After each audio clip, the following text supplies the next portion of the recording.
اعوذ باللہ من الشیطان الرجیم بسم اللہ الرحمن الرحیم۔ خدائی کا دعویٰ بہت سے کذابوں نے کیا ہے، مگر قرآن پاک میں جس شخص سے متعلق یہ الفاظ آئے ہیں فَقَالَ أَنَا رَبُّكُمُ الْأَعْلَىٰ، یہ فرعون کے دعوی ربوبیت سے متعلق ہیں۔ اس دنیا میں کچھ روایتوں کے مطابق 5 اور کچھ روایتوں کے مطابق 7 فرعون گزرے ہیں۔ قرآن کریم میں جس فرعون کا ذکر بار بار آیا ہے وہ حضرت موسیٰ علیہ السلام کے دور حیات کا فرعون ہے، جو کہ مصر میں رہائش پذیر رہا۔ اس فرعون کی ایک خادمہ تھی جن کا نام حضرت مشعطہ تھا۔ ایک دن حضرت مشعطہ فرعون کی بیٹی کے بال سنوار رہی تھیں کہ کنگھی زمین پر گر گئی۔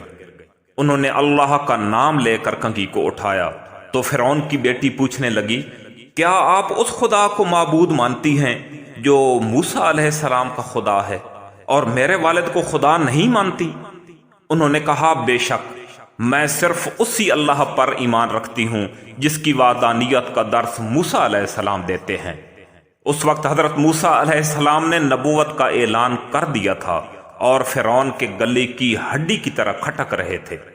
وہ لڑکی فوراً اپنے باپ کے پاس گئی اور بتایا کہ ہماری خادمہ مشعطہ آپ کو خدا ہی نہیں مانتی، وہ تو موسیٰ کے رب پر یقین رکھتی ہے۔ فرعون نے حضرت مشعطہ کو بلایا اور پوچھا، تمہارا معبود کون ہے؟ انہوں نے کہا، میرا معبود وہی ہے جو موسیٰ علیہ السلام کا ہے۔ فرعون کو سخت غصہ آیا اور کہنے لگا، اگر تم اسی بات پر رہیں تو ہم تمہیں سخت سے سخت سزا دیں گے۔ حضرت مشعطہ کہنے لگی، آپ جو بھی کر لیں میں اپنے ایمان سے پیچھے نہیں ہٹوں گی۔ فرعون نے کہا، اس کو الٹا لٹا دو اور اس کے دونوں ہاتھوں اور پیروں میں کیل لگا دو۔ کیل لگا دیے گئے، مگر اس عورت کے ایمان میں رتی برابر خلل نہ آیا، بلکہ ان کے الفاظ مزید مستحکم ہوتے گئے۔ فرعون کا ایک وزیر اس کے پاس آیا اور کہنے لگا، اس کی ایک شیرخوار بچی ہے، اس کو لا کر اس کے سامنے قتل کرتے ہیں، یہ خود بخود عقیدے سے ہٹ جائے گی۔ بچی کو لایا گیا۔ فرعون نے کہا، اب ہم تمہاری اس بچی کو تمہارے سامنے قتل کریں گے۔ یہ دھمکی سن کر وہ کہنے لگی، میں اپنی بچی کو مرتے دیکھ سکتی ہوں مگر اپنے ایمان کو مرتا نہیں دیکھ سکتی۔ چنانچہ مشعطہ کے سینے پر لٹا کر اس کی بچی کا گلا کاٹ دیا گیا۔ جب بچی کی روح پرواز کر گئی تو فرعون نے کہا، اب بھی وقت ہے، اپنے عقیدے سے واپس آ جاؤ ورنہ تمہارا بھی یہی حال ہوگا۔ انہوں نے کہا، آپ جو بھی کر لیں میں اپنے ایمان سے پیچھے نہیں ہٹوں گی، حتیٰ کہ حضرت مشعطہ کو بھی شہید کر دیا گیا۔ اس واقعے کے بعد فرعون واپس اپنے محل میں پہنچا اور یہ روداد اپنی بیوی حضرت آسیہ رضی اللہ تعالی عنہا کو سنائی۔ وہ کہنے لگی، تیرا ستیہ ناس ہو جائے، تو نے اس عورت اور اس کی بچی کی بے گناہ جان لے لی۔ رہی بات خدائی کی تو میں بھی تمہیں خدا نہیں مانتی، کیونکہ خدا تو وہی ہے جس کا پیغام موسیٰ علیہ السلام دیتے ہیں۔ اور یہ بات واضح رہے کہ حضرت موسیٰ علیہ السلام کی پرورش حضرت آسیہ رضی اللہ تعالی عنہا کی ہی گود میں ہوئی تھی۔ جب حضرت آسیہ رضی اللہ تعالی عنہا کی یہ بات فرعون نے سنی تو حیران رہ گیا۔ اس کو حضرت آسیہ سے بڑی محبت تھی۔ اللہ تعالیٰ نے انہیں بہت حسن و جمال دیا تھا اور فرعون نے پوری قوم میں سے چن کر ان کو اپنی بیوی بنایا تھا۔ کہنے لگا، تم کیسی باتیں کر رہی ہو؟ وہ کہنے لگی، میں بالکل ٹھیک کہہ رہی ہوں، تم جھوٹے خدا ہو، حقیقی معبود وہی ہے جس کا پیغام موسیٰ علیہ السلام دے رہے ہیں۔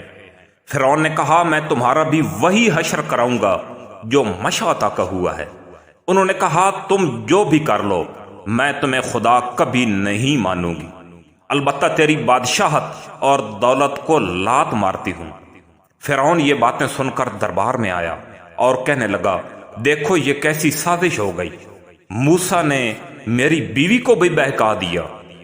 آج میں یا تو اس عورت کو مار ڈالوں گا یا پھر یہ اپنے عقیدے سے باز آ جائے گی۔ حضرت آسیہ رضی اللہ تعالی عنہا کو محل سے باہر میدان میں لایا گیا۔ ایک محل کی ملکہ ملزمہ کے روپ میں کھڑی ہے۔ انہی نوکروں کے سامنے جو کبھی آنکھ اٹھا کر بھی نہیں دیکھتے تھے۔ فرعون نے حکم دیا اس کا لباس اتار دیا جائے۔ اللہ اکبر۔ قرآن فرما رہا ہے اللہ تعالیٰ فرعون کی عورت کو مومنوں کے لیے مثال بیان فرماتے ہیں۔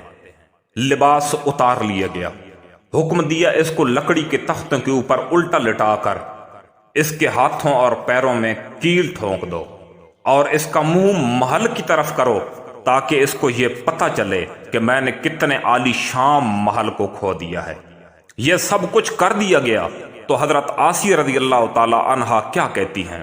قرآن مجید فرقان حمید فرما رہا ہے اے میرے پروردگار، میرے لیے اپنے پاس سے جنت میں ایک محل بنا اور مجھے فرعون اور اس کے اہلکاروں سے نجات عطا فرما، ان ظالموں سے میری جان کی خلاصی فرما۔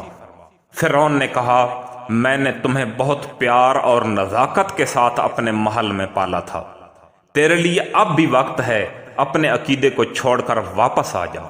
حضرت آسیہ رضی اللہ تعالی عنہا کے ایمان میں ذرا برابر لغزش نہ آئی تو فرعون نے اپنا فیصلہ سنایا کہ اس کی کھال اتار دی جائے۔ زندہ انسان کی کھال اتارنا، اس کرب، اذیت اور تکلیف کا اندازہ کوئی کیسے لگا سکتا ہے؟ ان درندوں نے مکمل کھال اتار ڈالی اور حضرت آسیہ اللہ کے حکم سے ابھی تک بھی زندہ تھیں۔ فرعون نے کہا مرچیں لاؤ۔